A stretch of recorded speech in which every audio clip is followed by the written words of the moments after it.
For 5 minutes. Secretary Noem, let's talk about the law. Do you agree that asylum is a lawful pathway to immigrate to this country? Yes or no? There's an asylum program, yes, in place. All right. So immigrants then with ongoing asylum applications are legally in this country, correct? Excuse me, I'm sorry. Your question was? Immigrants with ongoing asylum applications are legally in this country. There are individuals in this country that have applications that... And they are legally here because it's a lawful pathway, right? It's a lawful pathway. Okay, so if your department then deports anyone with an ongoing asylum application, you are violating the law, correct?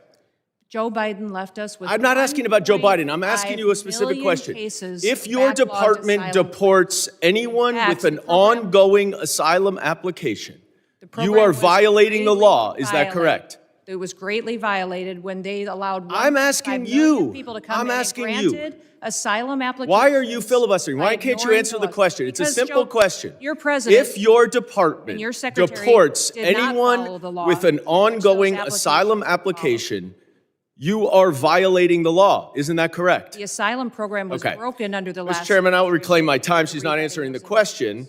But the obvious answer is that, yes, if you follow a lawful pathway, asylum is a lawful pathway, if you have an open asylum case, you are here lawfully. But the problem that we are seeing around the country is that you are not following the law. Don't tell us to change the law. If you don't like the asylum system, you change the asylum law. Bring it to us. We'll work with you. I think it needs to be changed. But you can't just decide that you're not going to follow the law, and asylum is a law, and deport people who have ongoing applications. Unfortunately, that is exactly what's happening. It's happening across the street from my office right in New York City. Numerous, thousands of people who have come to court appearances, have left them with open asylum applications, have been arrested. And then they've been shipped off and many deported. In September, one applicant was ripped away from his wife and small children after such a court appearance. And then this happened to his wife. Please play the video. No, it's not. It's not this one. All right, it's not this video. Here it is. I'm yours. Oh, come on, man.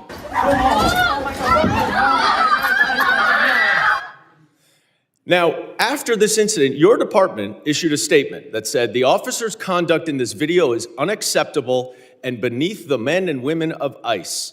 Our ICE law enforcement are held to the highest professional standards, and this officer is being relieved of current duties as we conduct a full investigation. 3 days later, you reinstated that officer and you put him back on duty. I sent you a letter and asked you what investigation was done and why was he reinstated. You did not answer that letter. So I'm going to give you an opportunity right here to explain to me that if that officer's conduct was, quote, beneath the men and women of ICE, unquote, why did you reinstate him? Sir, that investigation was completed. I can give you that investigation and the information that you would like. This is I wrote you 2 months ago. Why haven't you given it to me yet? I'm actually surprised that you haven't gotten it. I'm going to ask my staff about that. Well, you shouldn't be surprised because generally speaking, you do not respond to us. Hundreds and hundreds, if not thousands of your letters. Now, the other problem that we are seeing all over the country is that your officers are wearing masks, are dressed in plain clothes, often going around without identification. All of our officers are identified. I'm not asking a question.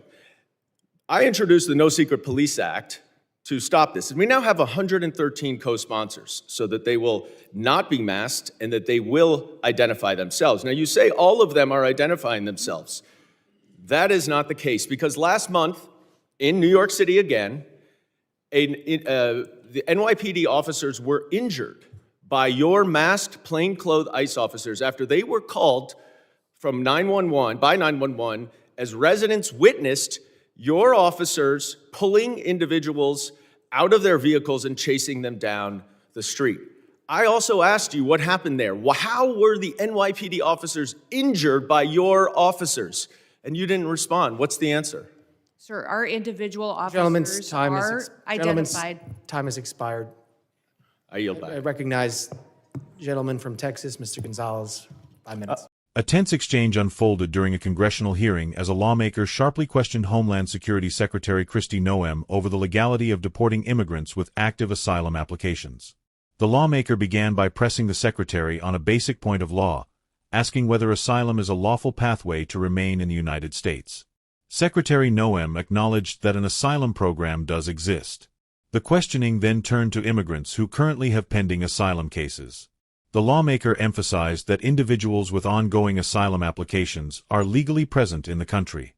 When asked directly whether deporting such individuals would violate the law, the secretary repeatedly declined to give a clear yes or no answer, instead referencing problems with the asylum system and the previous administration. Growing frustrated, the lawmaker reclaimed his time, stating that the law is clear. Asylum is a lawful pathway, and people with open asylum cases are legally in the United States. He argued that if the administration believes the asylum system is broken, it should seek changes through Congress rather than ignore the law. The lawmaker then accused the department of violating asylum law in practice, pointing to arrests outside immigration courts in New York City. According to his account, thousands of asylum seekers attending court hearings have been detained and, in some cases, deported despite having open applications. He highlighted a specific case from September in which an asylum applicant was arrested after a court appearance and separated from his wife and young children. He then referenced a video involving the man's wife during a subsequent encounter with immigration enforcement. After the incident, the Department of Homeland Security issued a statement calling the officer's conduct unacceptable and saying it was beneath the standards of ICE, adding that the officer had been relieved of duties pending an investigation. However, the lawmaker noted that just 3 days later, the officer was reinstated. He said he had sent a letter to the secretary asking what investigation had been conducted and why the officer was returned to duty, but received no response. During the hearing, he demanded an explanation for the decision. Secretary Noem responded that the investigation had been completed and offered to provide the findings. The lawmaker pushed back, pointing out that he had requested that information months earlier. The exchange then turned to broader concerns about ICE enforcement practices. The lawmaker criticized officers for wearing masks, operating in plain clothes, and allegedly failing to properly identify themselves. He referenced legislation he introduced, known as the No Secret Police Act, which would require immigration officers to clearly identify themselves during enforcement actions. He cited a recent incident in New York City in which masked ICE officers were mistaken for suspects, prompting a 911 call. During the response, 2 NYPD officers were injured. The lawmaker said he had asked the department for details about that incident as well, but again received no reply. As he pressed for answers, the chairman interrupted, noting that the lawmaker's time had expired. The lawmaker then yielded back, and the hearing moved on to the next member.